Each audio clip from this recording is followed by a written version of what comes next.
TennisCricket.in, India's first tennis ball cricket website.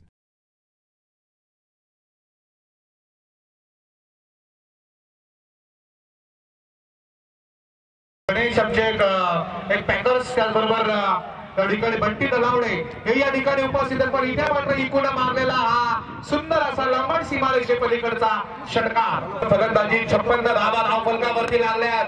इकडून मारलेला हा चेंडू घराकडे चाललाय सरळ वाडी श्रावणाच्या दिशेनं. एक धाव मिळते अखिल भोईरने सरळ चेंडूला उचलला.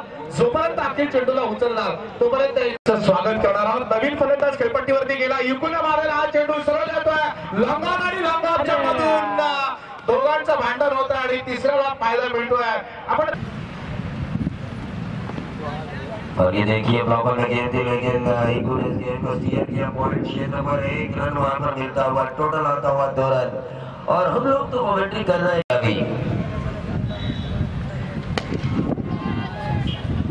और ये कैच नहीं मानो मैच छोड़ा हो, क्योंकि इनका क्रीज पर रहना ये अक्षय खड़ाव की टीम के लिए जरूरी है. भले ये खेले ना खेले लावले असेल फोर लावले असेल त्यांनी थोडेशा बाजूला पार कराव्यात जेणेकरून आपल्यामुळे कोणालाही त्रास होणार नाही.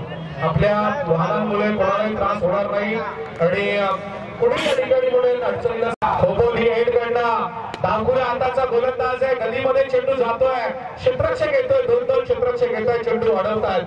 तोपर्यंत एकदा मिळते चेंडूवरती. स्ट्रायकर एंडला उभा आहे. डाऊन स्ट्रायकर एंडला आकाश शिकून मारलेला हा फटका मिड विकेट आणि वाडी श्रावणाच्या मधून षटकार.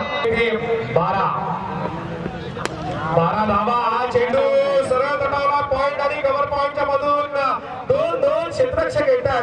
योगेश वैद्य चेंडू इथपर्यंत येणार. त्याच्या अगोदर दुसऱ्या क्षेत्ररक्षकाने चेंडूला उचललं. तोपर्यंत 2 धावा. राष्ट्रवादीचे झेंडे त्या गाडीवरती आहेत. हा चेंडू इकूच्या बॅट पण निघालेला जबरदस्त फटका. पॉइंट आणि तडकाईच्या मध्ये क्षेत्ररक्षण मात्र चांगलं बघायला मिळालं. दुसरी धाव घेताना फलंदाज सफल. आपण संपर्क साधायचा आहे. चेंडू यावेळी आपण मला स्क्वेअरच्या दिशेने करून काढलाय. क्षेत्ररक्षक चेंडू येतोय. तोपर्यंत अतिशय चांगलं क्षेत्ररक्षण पाहिलं स्क्वेअरला डिप स्क्वेअरला आणि त्याचबरोबर पाहिलं दोन क्षेत्ररक्षण पूर्णपणे विखुरले आपल्याला पाहायला मिळते. यावेळी बोलता हा चेंडू निश्चितच बॅटच्या पट्ट्याला चेंडूला खेळून काढले. चेंडू तर मिडविकेटच्या दिशेने मला चांगलं क्षेत्ररक्षण पाहायला मिळतं. एकच धाव मिळते इकोला आणि अशा प्रकारे इकूच्या धावसंख्येने एकने बदल त्याची वैयक्तिक धावसंख्या जाऊन पोहोचते ती यावेळी 14. संघाची धावसंख्या एकने 5च्या डावीकडून.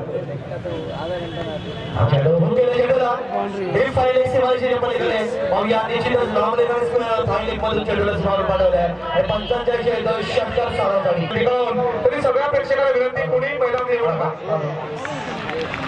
त्यावेळीचा चेंडू आपण पुन्हा एकदा पाहताय. निश्चितच चेंडू जातोय समाप्त षटकारसाठी आणि फलंदाज आपण या ठिकाणी जबरदस्त प्रतिक्रिया असताना इकोसाठी विकेट मारत होतोय. यावेळी चेंडूचा निश्चितच समाचार घेतलाय. चेंडूला लवण सीमेवर पाठवून दिलाय आणि या ठिकाणी आपण पाहताय शानदार षटकार साधवसाठी. एक गुड अवसर या षटकाच्या पुढचा चेंडू साईडला आपण पाहायला मिळेल. चेंडूला निश्चितच होऊन गेले. चेंडू जातात फाईल सीमारेषा पलीकडे आणि शानदार चौकांच्या धावासाठी महेश पंचजडा यावेळीचा चेंडू बॅटच्या पडलेल्या चेंडूला हे सोडलेला चेंडू वाईडिश लॉंग सीमारेषेकडे फाईनली षटकार 6 धावांसाठी. 42 हा चेंडू यावेळी मात्र आपण लांबच्या मधून लांबच्या दिशेने चेंडू जातोय. क्षेत्ररक्षक चेंडू दरम्यान पुन्हा एकदा शानदार चौकार 4 धावांसाठी.